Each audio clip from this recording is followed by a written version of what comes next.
से बोलो सरस्वती मैया की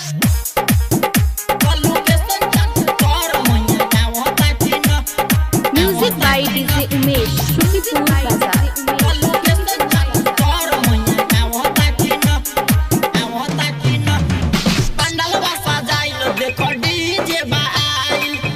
सुनले माई लखे आइल अब ही जरूरी सुनले माई लखे आइल पंडाल बसा जाइल देखो डीजे बाइल अब ही जरूरी सुनले माई लखे आइल अब ही जरूरी सुनले माई कबनो कहे ने कबनो कहे ओने बा कबनो कहे ने कबनो कहे ओने बा चालू कर मैया आवता कि न लोकेशन चालू कर मैया आवता कि न लोकेशन चालू कर आवता कि न लोकेशन चालू कर मैया आवता कि न म्यूजिक बाय डीजे उमेश शुक्रिया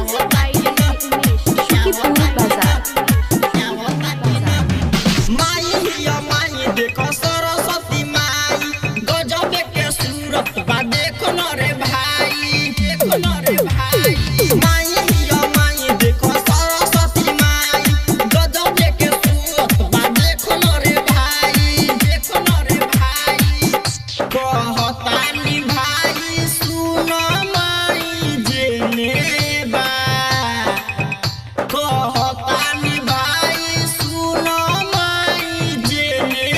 बा लोकेशन चालू कर मैया आवता कि न लोकेशन चालू कर मैया आवता कि न लोकेशन चालू कर आवता कि न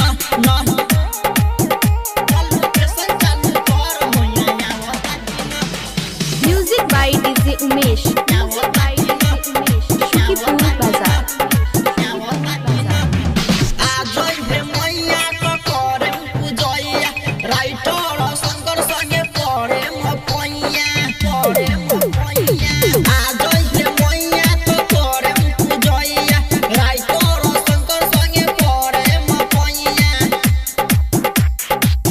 धनंजय शिवम कहे माई मेने बा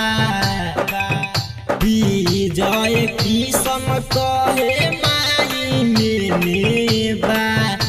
लोकेशन चालू कर मैया आवता कि न लोकेशन चालू कर मैया आवता कि न लोकेशन चालू कर आवता कि न वाह युगल म्यूजिक की बढ़िया बजा।